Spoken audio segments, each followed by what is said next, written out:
Our opening tip, Kings and Warriors in San Francisco for the critical Game 4. Warriors coming off the win will get a big boost with Draymond returning from the suspension for the stomp on the chest of Sacramento's Domantas Sabonis. Here was Draymond yesterday for the first time since the incident.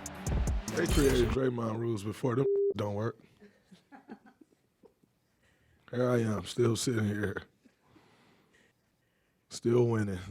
I'll continue to play the game how I play the game, operate how I operate, be exactly who I am, because that leads to winning.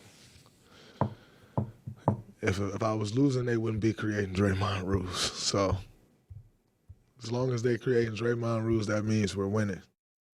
It's exactly what you would expect him to say. And as Michael Wilbon joins us as promised, Stephen A. on SportsCenter on ESPN just a few moments ago, you made what I thought was a pretty big statement about Draymond Green. What was it? I said absent the championships, obviously the 4 championships, they won the 6 NBA finals that they've been in. I believe this to be the most important game of Draymond Green's career at this particular juncture. You got to remember, he's in the midst of a contract right now. He's getting paid about $25.6 million. He's got a player option next year, but he's looking for a long-term deal. And the reality of the situation is that if you're the Golden State Warriors, you've got to look at him. In 147 career playoff games, fellas, he's got 6 flagrants and about 27 technical fouls called against him. We know what happened in the 2016 NBA Finals. He himself says, if I hadn't been suspended for that Game 5, we would have won the championship that year. So when you take that into consideration and the backdrop and all the noise that has been made about him and putting the team in a position where ultimately he gets suspended and they got to win Game 3 without him, luckily for him, Kevon Looney played lights out with 20 rebounds that particular game, 9 offensive. The fact is that Sacramento is good enough where you can't afford but so many of these mistakes. If Draymond Green, the worst thing that could happen to him, guys, is that they won Game 3 without him, and then they get on the court today and they lose with him. He's got to show up today, and they better win. Well, Michael Wilbon, very few people have ever put basketball history into context better than you do. So what is at stake for Draymond Green in this game? Oh, thank you, Greeny. I agree with most of what Stephen A. said. I don't know if it's the most important game, but it's way up there because, let's face it, the optics of this are not good. Whether or not you agree with whether he should have been kicked out of the game or suspended, it's still just a bad look. Just as Stephen A. said, if they were to somehow win Game 3 without him and lose Game 4 with him, I don't think they're going to lose Game 4 at home. Right. The Warriors are still at home, where they were about as good as anybody, better than most everybody else in the league.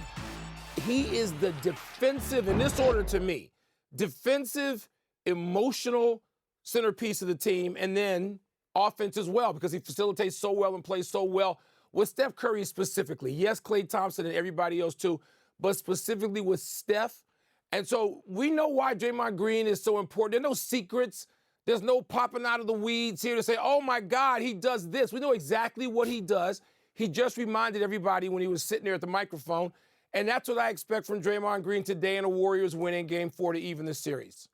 Jalen, take us through it then. His impact on the floor and the significance of this as the Warriors, to some degree at least, it feels like, are playing for their season. Draymond is a winner. He's a champion, and he's going to respond. And the one thing about his game that's underrated is being a playmaker. He's led that team in assists. He's a guy that's going to do a lot of dribble handoffs. He's the emotional and psychological pulse of the team. And getting him back into the lineup, you need that guy on the team. Trust me. Every team wants a guy like that on their squad. Every fan base and every opponent hates that guy. We can go back to the history of time. Bill Laimbeer of my Pistons, Dennis Rodman. We seeing a guy like Dylan Brooks try to become that guy and elevate to that level. Meta world peace. It's always that guy initially that plays defense and does all of the things with light up the scoreboard that makes a team go. Draymond Green is going to respond in a big way today. The Golden State Warriors are going to win on their home. We will have news on Dylan Brooks coming up in just a couple of quick minutes. Stephen A., I thought I heard you start to say you do expect the Warriors to win today. Without question. They better win, and I believe they will win. I've got the Warriors winning this series in 7 games. That does not happen if they lose Game 4 today and fall 3-1. Thank you for watching ESPN on YouTube. For live streaming sports and premium content, subscribe to ESPN+.